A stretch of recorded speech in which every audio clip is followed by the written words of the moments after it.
इसे इधर को रख दिया करो ना यहाँ को।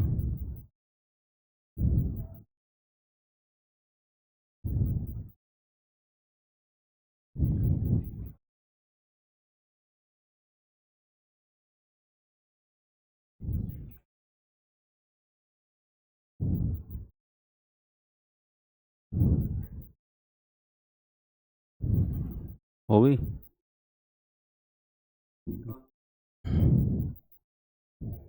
अभी वॉइस थोड़ी ओपन करेगी,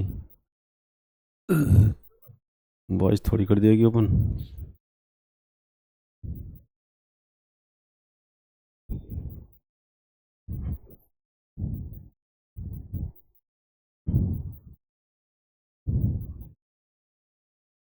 हो गया रेडी।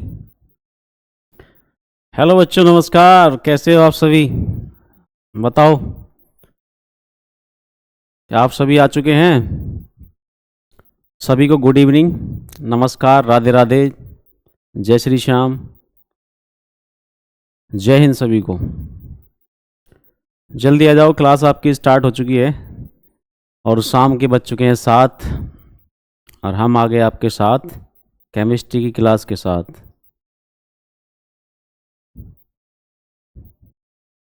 जितने बच्चे अभी लाइव नहीं हैं, जल्दी जल्दी क्लास में आ जाओ। क्लास आपकी स्टार्ट हो चुकी है भाई। सभी को गुड इवनिंग।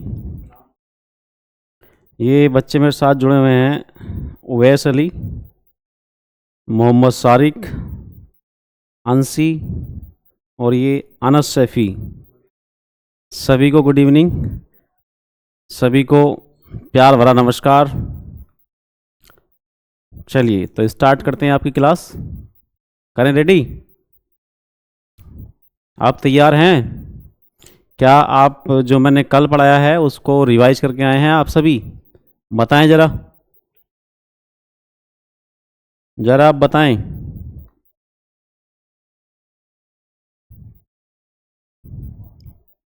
देखिए, कल हमने एक महत्वपूर्ण टॉपिक पढ़ा था जिसका नाम है राउल्ट का नियम। राउल्ट का नियम। देखिए, राउल्ट का नियम हमने आपको बताया था कि मुख्यतः वैसे तो अगर वाष्पशील द्रव है तो उसी पर लागू होता है, लेकिन वाष्पशील द्रव के साथ साथ एक अवाष्पशील द्रव अगर है उसमें किसी विलयन में उपस्थित है तो उसकी उसमें महत्वपूर्ण भूमिका होती है। अगर हम केवल कहें कि भाई केवल वाष्पशील द्रव पर लागू होगा, ऐसा नहीं है, ठीक है? तो ये बात नहीं है। देखिए, हमने बताया था कि इस नियम के अनुसार किसी विलयन का कुल वाष्प दाब उसमें उपस्थित आंशिक वाष्प दाबों के योगफल के बराबर होता है। अर्थात जितने भी उसके अंदर वाष्पशील द्रव हैं उन सभी के जो वाष्प दाब होंगे उनके योगफल के बराबर उस विलयन का कुल दाब होता है, ठीक है? चलिए, अब देखिए, इसमें हमने आपको ये बताया था, क्या बताया था कि जो किसी भी द्रव कोई भी वाष्पशील द्रव है उसका जो वाष्प दाब होता है वो डायरेक्टली प्रोपोर्शनल होता है किसके? डायरेक्टली प्रोपोर्शनल होता है किसके? उसके मोल प्रभाज के। जैसे हमने यहाँ पर बताया कि प्रेशर किसका, वाष्प दाब किसका? ए, कोई वाष्पशील द्रव है उसका डायरेक्टली प्रोपोर्शनल किसके है? समानुपाती है किसके? उसके मोल प्रभाज के। ऐसे ही यहाँ पर लिया था तो ये भी था, और जब हमने इस समानुपाती चिन्ह को हटाया था तो यहाँ पर ये आया था पी नॉट ए और पी नॉट बी, जो क्या है मैंने ये भी बताया था, शुद्ध अवस्था पर वाष्प दाब है, ठीक है? चलिए, अब देखिए, इस नियम की 2-3 कंडीशंस हैं, जिन कंडीशंस पर ये, जिन परिस्थितियों में ये लागू होता है और किस किस प्रकार से लागू होता है, क्या क्या इसकी कुछ मतलब अपने अपनी अवधारणाएं हैं। देखिए, अगर मैं आपसे ये कहूं, मान के चलिए, ये मैंने लिखा है राउल्ट के नियम की परिस्थितियां, सर्कमस्टेंसेज ऑफ राउल्ट्स लॉ। कुछ परिस्थितियां हैं, मतलब जिन परिस्थितियों में ये हम इसको लागू कर सकते हैं। थोड़ी देर के लिए ये बात मान के चलिए, क्या भाई, आपके पास ये कोई बीकर है, आपके पास कोई ये बीकर है और इस बीकर में क्या है, हमने एक ऑलरेडी वाष्पशील द्रव भर रखा है, वाष्पशील द्रव, वाष्पशील द्रव जिसका नाम है ए, वाष्पशील द्रव जिसका नाम क्या है भाई, ए है। ठीक है, चलिए अब इसमें अगर मैं दो कंडीशन यहां पर लागू हो सकती हैं भाई, मैं इस वाष्पशील द्रव में जो पहले से इसमें मौजूद है, इसमें मैं एक दूसरा वाष्पशील द्रव को अगर मैं घोल दूं, एक अन्य वाष्पशील द्रव, वाष्पशील द्रव बी को अगर मैं इसमें मिला दूं तो क्या होगा भाई, और फिर मैं इसको गर्म करूं, तो गर्म करने पर जैसे ही ये वाष्प में परिवर्तित होंगे दोनों के दोनों वाष्पशील द्रव, तो क्या होने वाला है, दोनों वाष्पशील द्रवों के जो वाष्प दाब होंगे वो अपना अपना असर दिखाएंगे। अर्थात हम ये कहें कि इस वाष्पशील द्रव से जो दाब लगेगा, वाष्प दाब, उसका नाम मैं क्या मान लूं, Pa। इस जो वाष्पशील द्रव है इससे जो उत्पन्न वाष्प दाब होगा इसको मैं Pb मान लूं, कोई दिक्कत? अर्थात अगर दोनों के दोनों वाष्पशील द्रव हैं तो दोनों वाष्पशील द्रवों का कुछ ना कुछ दाब अवश्य होने वाला है। बात समझ रहे हैं मेरी? और ये मैंने आपको बताया है कि Pb यहां से मिलेगा और Pa यहां से मिलेगा। अगर मैं यहां पे कुल विलयन के कुल दाब की बात करूं या कुल वाष्प दाब की बात करूं तो वो कितना होगा जरा बताएं? कुल वाष्प दाब किसका? विलयन का। विलयन का कुल वाष्प दाब यहां पर कितना होगा? P बराबर कितना होगा जरा बताओ? Pa प्लस Pb, ये होने वाला है। बात समझ में आ रही है? और एक कंडीशन तो आपकी ये होगी, जब हमने एक वाष्पशील द्रव ऑलरेडी किसी पात्र में भरा हुआ है और दूसरी तरफ से हम एक और अन्य वाष्पशील द्रव की एंट्री उसके अंदर करा देते हैं, तो क्या होने वाला है भाई?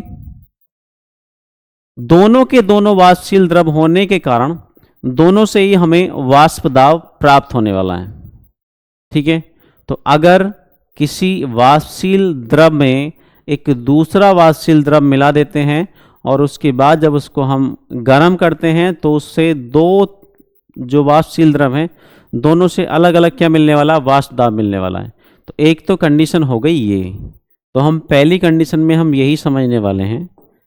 पहली कंडीशन में इसी बात को समझेंगे भाई, क्या कहती है पहली परिस्थिति? परिस्थिति नंबर 1 क्या? मैं पहले यहां पर एक ये दोबारा से डायग्राम बना देता हूं। ये देखो, ये हो गया आपका कोई एक बीकर। ठीक है, इसमें क्या है? ऑलरेडी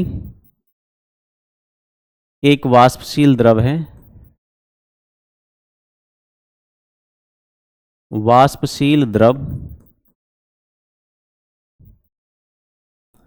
वाष्पशील द्रव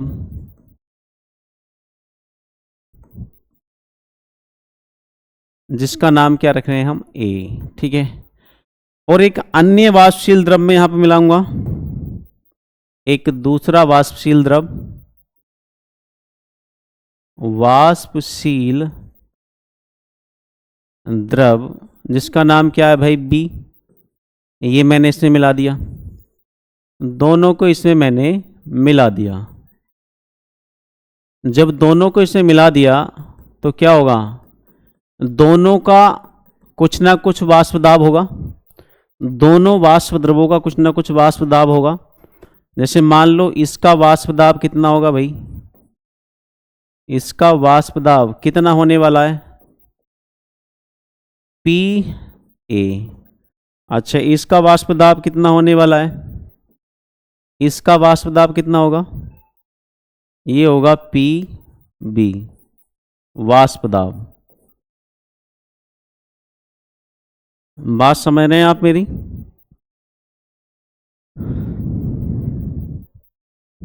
ठीक है, चलिए। जब दोनों के दोनों वाष्प दाब हैं और उनसे हमें सॉरी वाष्पशील द्रव हैं तो उनसे कुछ ना कुछ वाष्प दाब मिलेगा। एक से पी ए मिलेगा, एक से पी मिलेगा। तो यहाँ पर ये लिखेंगे हम, कंडीशन नंबर 1, यदि किसी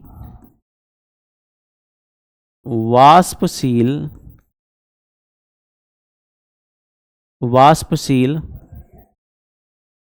द्रव ए में कोई अन्य वाष्पशील द्रव बी को मिलाया जाता है,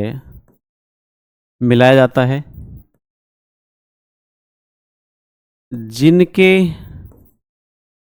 वाष्प दाब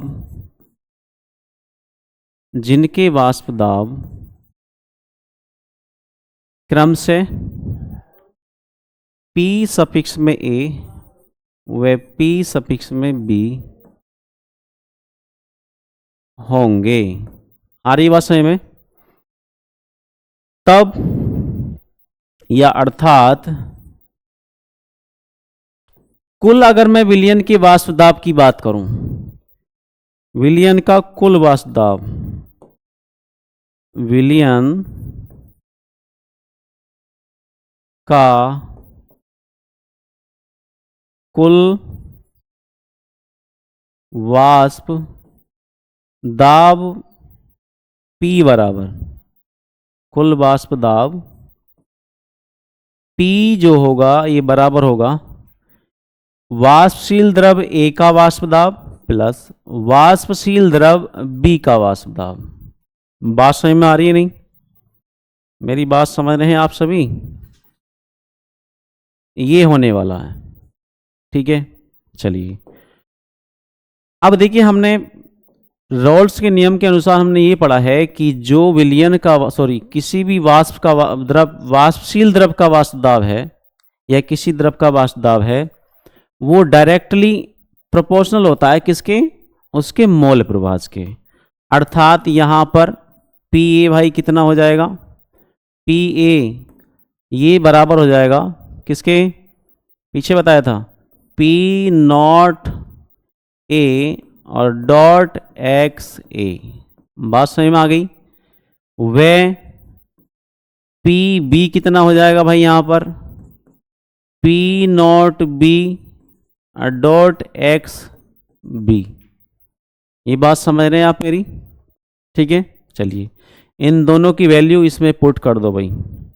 इसको चाहे आप समीकरण 1 मान सकते हो, इसको समीकरण नंबर 1 मान लो। पी ए व पी बी की वैल्यू समीकरण 1 में रखने पर क्या होगा? क्या होगा देखो भी जरा। P बराबर P not A dot X A plus P naught B और इंटू एक्स बी, ये यहाँ पर होने वाला है। अगर मैं इसको थोड़ा सा और आगे बढ़ाने का प्रयास करूं तो क्या होगा भाई? देखो, इसको इतना ही रहने दो, अगली बार में बढ़ाएंगे हम दूसरे वाले को। इसको आप यहीं रहने दीजिए।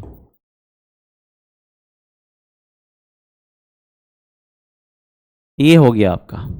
ठीक है, तो ये कंडीशन 1 हो गई। जब किसी वाष्पशील द्रव में एक अन्य वाष्पशील द्रव को मिलाया जाता है, घोला जाता है, तो उस समय क्या विलयन का कुल वाष्प दाब रहने वाला है, ये आ गया आपका। ठीक है, चलिए अब इस पर आधारित हम एक न्यूमेरिकल करने का प्रयास करेंगे। देखिए न्यूमेरिकल मैंने लिखा है यहाँ पर, देखिए देखिए भाई, इनका कहना है, क्या कह रहे हैं ये, क्वेश्चन को पढ़ेंगे ध्यान से, कोई बात समझ में नहीं आती तो आप पूछ लेंगे, मैं बताने के लिए तैयार हूँ। ठीक है भाई, देखो दो शुद्ध द्रवों ए व बी के वाष्प दाब 450 मिलीमीटर Hg अर्थात पारे के 450 मिलीमीटर के बराबर, वे 750 मिलीलीटर Hg हैं। यदि कुल वाष्प दाब 600 मिलीमीटर हो तो मोल प्रभाजों की गणना कीजिए, मोल प्रभाजों की गणना कीजिए। ठीक है, तो देखो ये जो कंडीशन एक हमने कराई है, जब दो वाष्पशील द्रव होते हैं तो उसके आधार पर विलयन का कुल वाष्प दाब कितना होता है, P is equal to P naught A dot X A plus P naught B dot X B, यही तो बताया हमने आपको। तो उस पर आधारित ये न्यूमेरिकल है। ठीक है, कैसे करेंगे, देखो क्या क्या हमको वैल्यू यहाँ पर ज्ञात है, उनको यहाँ पर नोट करने का प्रयास हम करते हैं। देखिए क्या है भाई, ध्यान से देखो, दो शुद्ध द्रवों, इन्होंने कहा है दो शुद्ध द्रवों, अर्थात शुद्ध द्रवों की बात चल रही है। और शुद्ध द्रव का जिक्र मैंने कहाँ पे किया था, जब मैंने बताया था कि विलयन में जो उपस्थित वाष्प मतलब वाष्पशील द्रव हैं, उनके जो आंशिक वाष्प दाब हैं वो डायरेक्टली प्रोपोर्शनल होते हैं किसके, P नॉट A और एक डॉट एक्स से जो निकल कर आया था, अर्थात P A की बात करेंगे या P B की बात करेंगे तो वहाँ पर क्या P नॉट A और P नॉट B आने वाले हैं। और P नॉट A और P नॉट B जो थे वही थे शुद्ध अवस्था पर उनके वाष्प दाब। तो यहाँ पर दो शुद्ध द्रव दे रखे हैं, A है और B है, के वाष्प दाब 450 मिलीमीटर और 750। तो यहाँ पर देखो A का और B का अलग अलग शुद्ध अवस्था पर वाष्प दाब दिया हुआ है।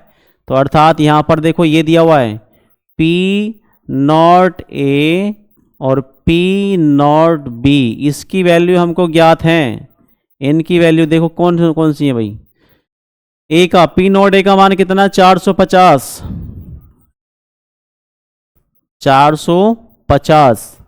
और P नॉट B कितना है भाई 750। ठीक है, चलिए और देखो, यदि कुल वाष्प दाब 600 mm हो, कुल वाष्प दाब कितना है 600 mm, अर्थात ये हमको P की वैल्यू ज्ञात है 600 mm।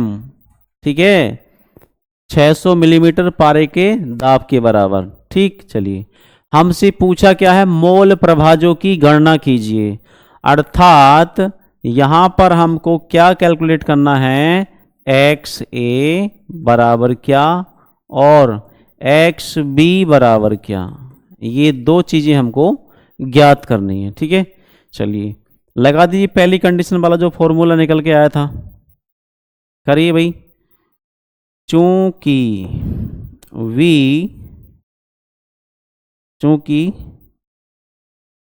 वी नो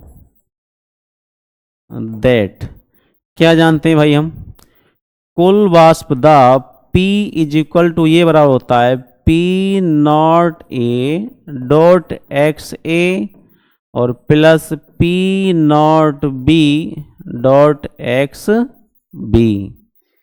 यही तो सूत्र था भाई, यही फॉर्मूला लिखा था मैंने आपको, हाँ ये वाला फॉर्मूला दिखाया था मैंने आपको। तो देखो इसमें हम वैल्यू पुट कर लेंगे भाई, रखो इसमें वैल्यू, इसमें वैल्यू रखिए, देखो P बराबर P नॉट A, P की वैल्यू भी रख दो, P की वैल्यू भी तो दी है, तो P की वैल्यू भी रखिए भाई, कितनी है P की वैल्यू, ये है 600 बराबर पी नोड ए की वैल्यू कितनी है 450, एक्स ए की वैल्यू हमको निकालनी है x A plus P nought B की वैल्यू कितनी है भाई, पी नोड बी की वैल्यू ये है 750 और डॉट एक्स बी ये तो है। अब देखो इसको हमें सोल्व करना है। कोई भी इक्वेशन जब बनती है या कोई रिलेशन बनता है तो वहाँ पर हम किसी भी अज्ञात राशि का मान तभी निकाल पाते हैं जब उसमें केवल एक ही अज्ञात राशि हो। अब यहाँ पर देखो दो दो अज्ञात राशियाँ, एक्स ए अलग है एक्स बी अलग है। अकेली होती तो हम उसको एक तरफ कर लेते, बाकी को एक तरफ करके मान निकाल सकते थे। यहाँ पर अलग अलग है तो हम इसको एक में करने का प्रयास करेंगे, एक में चेंज करेंगे। कैसे भाई, आप जानते हैं क्या? हमने आपको बताया है चूंकि X A plus X B is equal to कितना होता है, एक होता है। यहां से अगर मैं एक्स बी की वैल्यू निकालने की कोशिश करूं, एक्स ए बराबर तो 1 माइनस एक्स बी निकालेंगे। यहां पर भाई क्या निकालेंगे, एक्स बी निकालेंगे, एक्स बी इसको ए में चेंज करेंगे, एक्स बी बराबर होगा 1 माइनस एक्स ए। बात समझ में आ गई आपके? हाँ, तो इसको रखेंगे हम एक्स बी की जगह 1 माइनस एक्स ए रख दो भाई। ये है 600 बराबर 450 डॉट एक्स ए को ऐसे रहने देंगे और प्लस 750 डॉट एक्स बी ये हो जाएगा 1 माइनस एक्स ए। ठीक है, चलिए ये आगे बढ़ाओ इसको, 600 बराबर 450 डॉट एक्स ए प्लस अंदर गुणा कर दो इसकी 750 माइनस 750 डॉट एक्स ए ये हो गया। 750 को इधर लेकर आ सकते हो आप ये एक काम कर लो, हाँ इधर ले आओ। 600 माइनस के 750 बराबर इधर क्या बचा जरा देखना, 450 x A minus 750 x A. ठीक है, और आगे बढ़ाइए भाई इसको। क्या 600 में से 750 घटाएंगे अर्थात इसमें से ज़्यादा है, ये ज़्यादा है इसमें से घटेगा, माइनस की 150 बचने वाला है इज इक्वल टू, यहाँ से आप एक्स ए कॉमन ले लो एक्स ए कॉमन ले लो, क्या बचेगा 450 माइनस के 750। ठीक है, माइनस 150 बराबर एक्स ए डॉट 450 में से 750 नहीं कटेंगे, कितने बचेंगे भाई 300 बचने वाले हैं।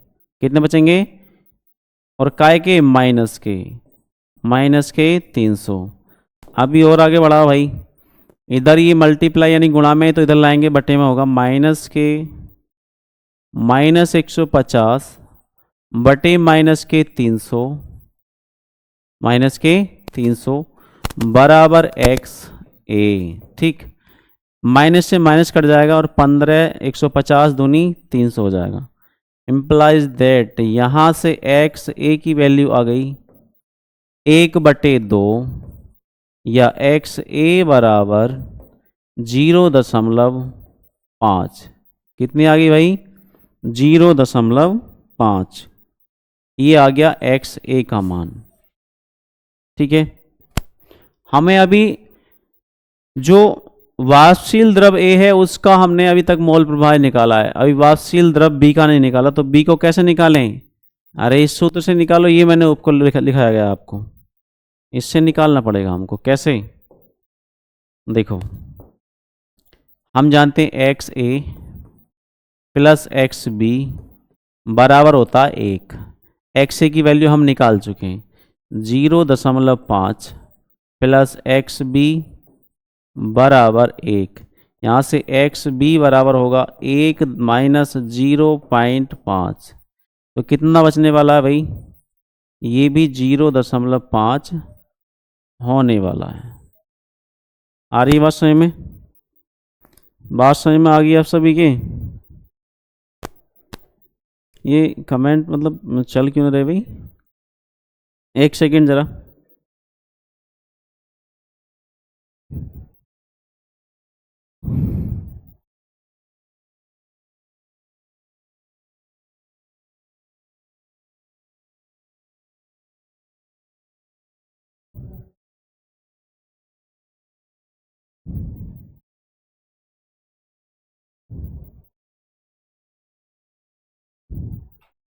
ये कमेंट क्यों चल रहे भाई इसमें? उसमें कमेंट चल क्यों रहे?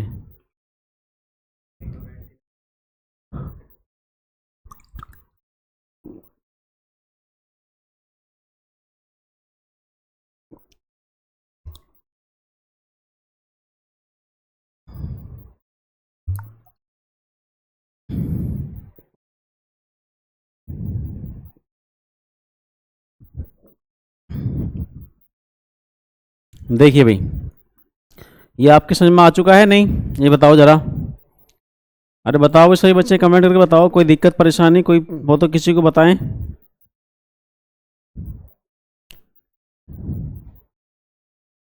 बताइए भाई।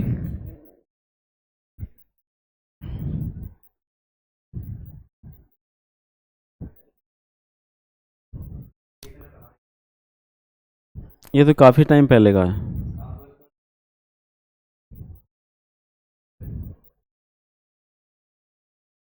ज़रा बताएं भाई, सभी बच्चे बताएं, आगे बढ़ें।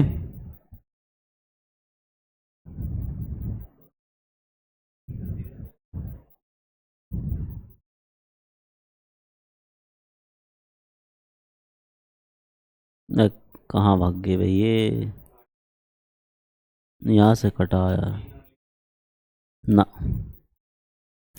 ऐसे ही हटा, टेम्परेरी हटा है। देखो भाई,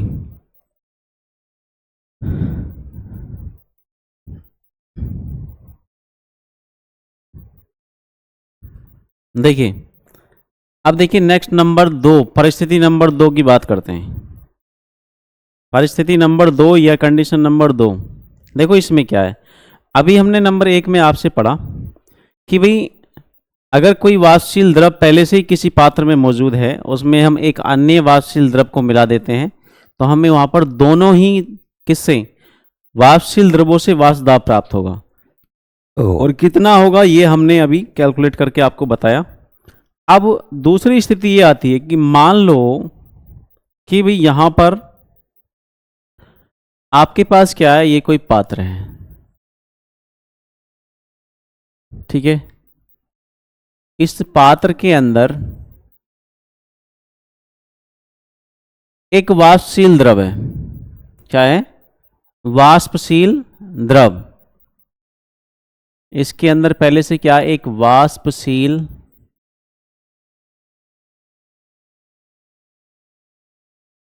द्रव है, और एक अन्य हमने दूसरा अवाष्पशील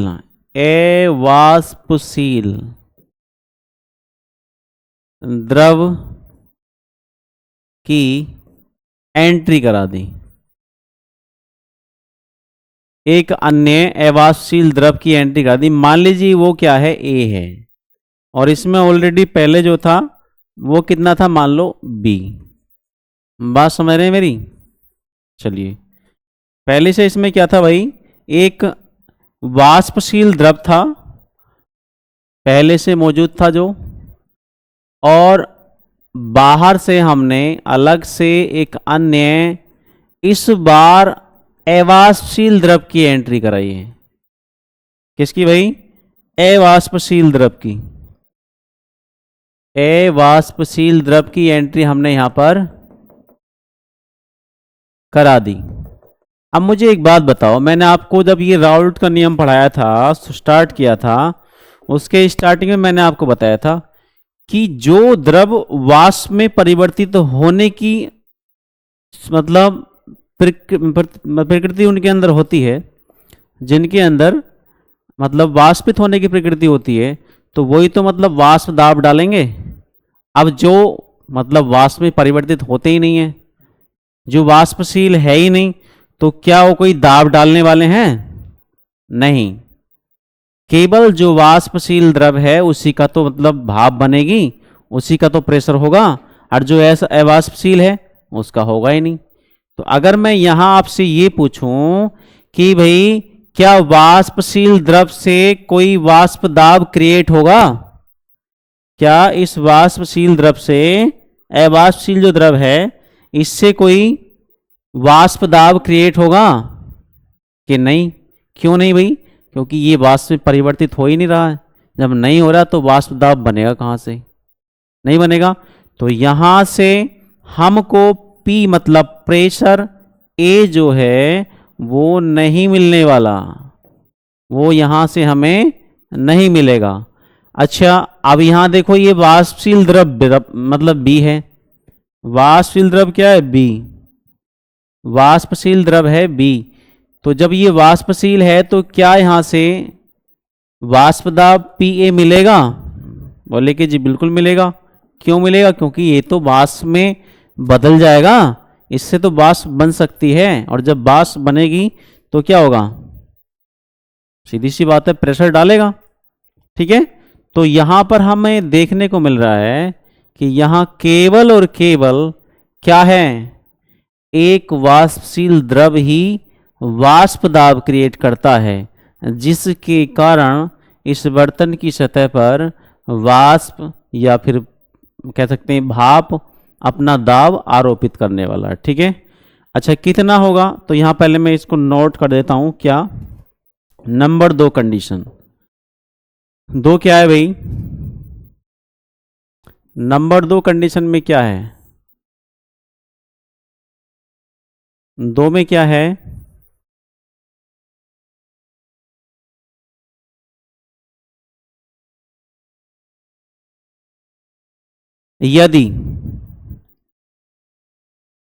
यदि किसी वाष्पशील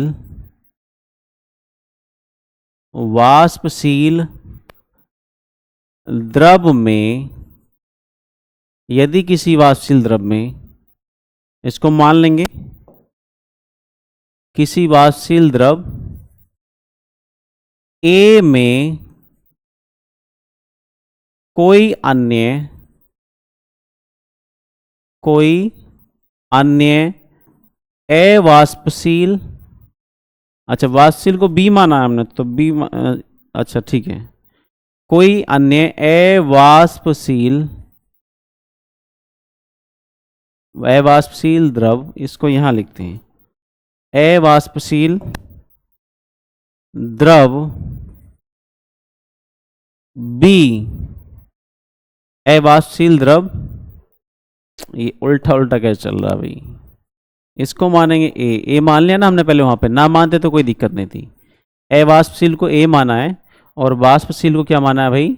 B। वाष्पशील को माना है B। ठीक है। अब ठीक है, यदि किसी वाष्पशील द्रव B में कोई अन्य अवाष्पशील द्रव A को मिलाया जाता है, को मिलाया जाता है, तब क्या होगा? तब यहां पर प्रेशर किसका? वाष्पशील द्रव B का। भैया ये तो हमें मिलने वाला है, ये तो हमें मिलेगा, वाष्पशील द्रव का प्रेशर तो हमें यहां पर मिलने वाला है। लेकिन जो अवाष्पशील द्रव है, अवाष्पशील द्रव का प्रेशर PA, ये हमें यहां पर नहीं मिलेगा, क्योंकि यहां पर अवाष्पशील द्रव कोई सा भी हो, उसमें वाष्प में जब नहीं परिवर्तित होगा तो वाष्प दाब कहां से बनेगा? ठीक है। चलिए, तो इस बात को समझ में आ गई आपके? ये बात आपके समझ में आ चुकी होगी। अब देखो यहां पर अगर मैं आपसे ये कहूं कि अब मुझे बताइए कि इस विलयन का कुल वाष्प दाब किसके बराबर होगा? विलयन का कुल वाष्प दाब किसके बराबर होगा? बताओ। P बराबर होगा P A plus P B के, या केवल इनमें से एक रहने वाला है। तो आप कहोगे सर जी कि यहां पर जो पी ए है वो तो अपने आप में अवाष्पशील द्रव है, ए जो है वो तो अवाष्पशील द्रव है, तो ये हमें क्यों मिलेगा भाई? ये हमें मिलने वाला है ही नहीं, तो ये तो हमें नहीं मिलेगा। जब नहीं मिलेगा तो फिर विलयन का वाष्प दाब कितना होगा? विलयन का कुल वाष्प दाब ये पीबी के बराबर ही होने वाला है। तो यही बात तो लिखनी है हमें इसमें, तो लिख दो। अतः P बराबर ये होगा पी बी के। आप इसको समीकरण नंबर 1 मान सकते हो, ठीक है। चलिए, और हमने क्या पढ़ा है भाई? हमने ये पढ़ा है, क्या पढ़ा है बताओ? कि P अनुक्रमानुपाती होता है किसके भाई? पी बी के। होता है नहीं होता? इस अनुक्रमानुपाती के साइन को यहां से हटाएंगे तो क्या बनेगा? यहां पर आएगा P नॉट बी और डॉट एक्स बी। ये क्या कर दिया हमने? ऐसे नहीं होगा भाई। यहां पर एक्स ए, अरे मोल प्रभाज के अनुक्रमानुपाती होता है भाई, मोल प्रभाज के, एक्स ए के। ठीक है, बात समझ रहे हैं आप मेरी? जरा क्या आप बात समझ रहे हैं? ठीक है, ये मोल प्रभाज के अनुक्रमानुपाती होता है। अब इसी साइन हटेगा यहां से और तब आएगा P, ये B क्यों लगा दिया? बी, बी की बात चल रही है ना, तो P नॉट बी और डॉट एक्स बी। ठीक है, ये यहां से मिलने वाला है। अब यहां पर आप P की वैल्यू रख सकते हो, P की वैल्यू आप रख सकते हो।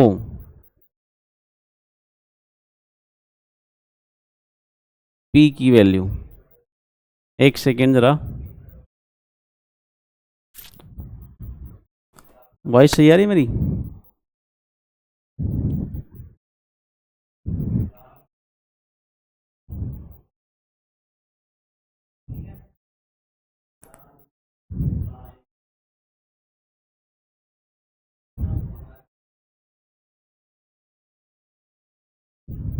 ठीक है भाई, देखो यहां पर क्या होने वाला है, ये यहां पर ऐसे होगा। अभी मैंने आपको बताया था जो वाष्प दाब होता है, वाष्प दाब वही तो होता है भाई, यही तो कैलकुलेट करते हैं हम, इसको तो करते हैं कैलकुलेट। पी बी यहां से अगर हम निकालेंगे तो ये अनुक्रमानुपाती होगा किसके? एक्स बी के। ठीक है, और P B is equal to P naught B और डॉट एक्स ए। अब ये वाली वैल्यू रखेंगे हम यहां पर। आ रही है बात सही में? नहीं? हाँ, मैं सोच रहा कुछ ना कुछ तो गड़बड़ है। चलिए खैर, अब इस वैल्यू को आप यहां पर रख सकते हो। P समीकरण 1 से, समीकरण 1 से P is equal to P B कितना? P naught B dot X A. ठीक है, P is equal to P naught B और dot X A, X A. ठीक है भाई, चलिए, कुछ मिस्टेक सी कैसे हो रही है भाई कहीं? अगर हम इसकी बात करें, एक सेकंड ज़रा रुकना।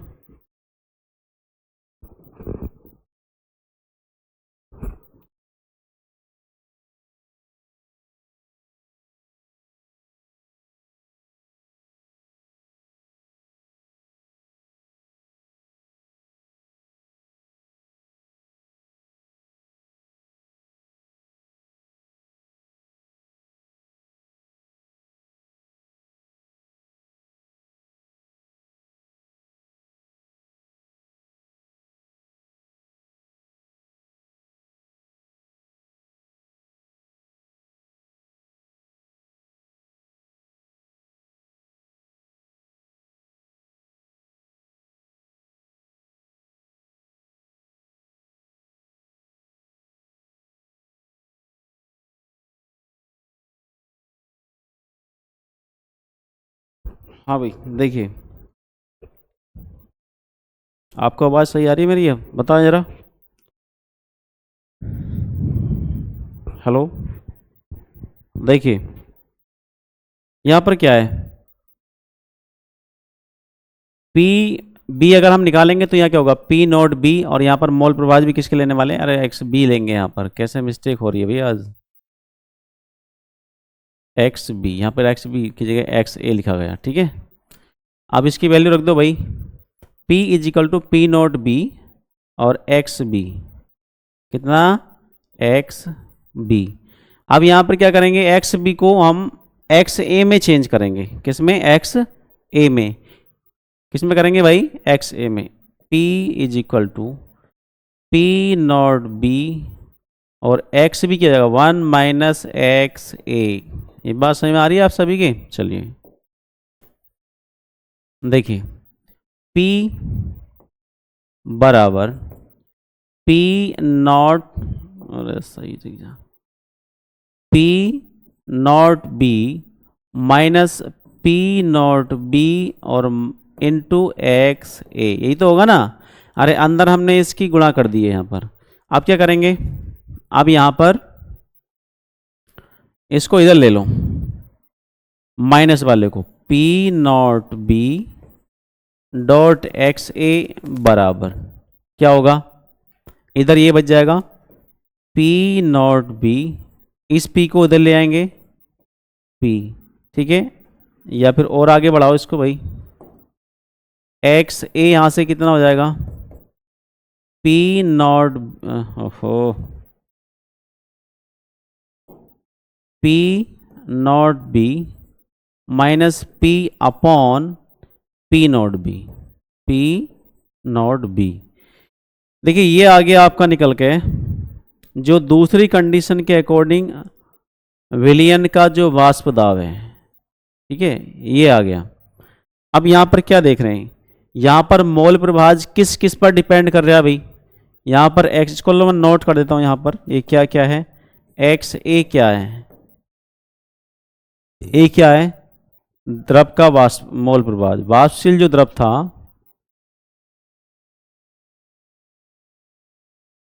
क्या माना था हमने, बताओ इसको जरा। अरे ए को किसको माना था, ए क्या माना था हमने, जरा बताओ, देखो ए क्या था, ए था अवाष्पशील द्रव, अवाष्पशील द्रव, ठीक है। तो ए जो है अवाष्पशील द्रव का मोल प्रभाज, अवाष्पशील द्रव का मोल प्रभाज, ठीक है। और पी नॉट बी क्या है भाई, पी नॉट बी ये क्या है, ये है जो वाष्पशील द्रव है उसका शुद्ध वाष्प दाब, वाष्पशील द्रव बी का शुद्ध वाष्प दाब, ठीक है। अच्छा ये P क्या है, कुल वाष्प दाब, P यहां पर क्या है, कुल वाष्प दाब, कुल वाष्प दाब, ठीक है।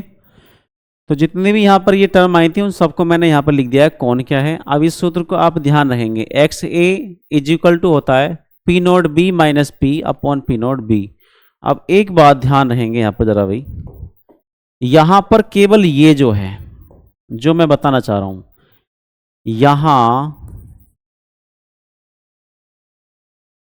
P naught B, P naught B minus P upon P naught B, ये जो है ना पूरा का पूरा, ये जो पूरा है इसको हम बोलते हैं क्या, वाष्प दाब, वाष्प दाब का सापेक्षिक, सापेक्षिक अवनमन, वाष्प दाब का सापेक्षिक अवनमन, ठीक है। और वास्तव में इसी नियम को या इस परिस्थितियों को ही फॉलो कौन करता है? राउल्ट्स का नियम। इसी को कौन फॉलो करता है? राउल्ट्स का नियम। इसी नियम पर मुख्य मतलब इसी परिस्थिति या कंडीशन पर आधारित क्या है? ये नियम है। आगे बात समझ में? चलिए अब देखो, इस पर हम कुछ न्यूमेरिकल कर लेते हैं भाई। एक न्यूमेरिकल मैं आपके लिए लेकर आया हूँ, दोनों कंडीशन पर लेकर आया हूँ। देखो क्या है भाई न्यूमेरिकल, ध्यान से पढ़ना ज़रा और समझने का प्रयास आप करना। कोई दिक्कत हो तो मुझे बताया करो, ठीक है? अक्सर बात क्या है, नींद पूरी नहीं हो रही, ये चोरबाजी का ड्रामा चल रहा है, समझ रहे हैं बात? चलिए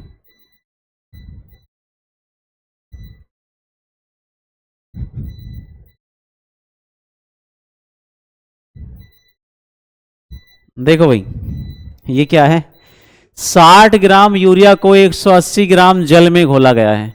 विलयन का कुल वाष्प दाब क्या होगा यदि शुद्ध जल का वाष्प दाब कितना दे रखा है? 12.8 किलो पास्कल। ये क्या है? किलो पास्कल है। पास्कल किसका मात्रक होता है? है? तो बंद कर दो फिर, क्या करें? हैं?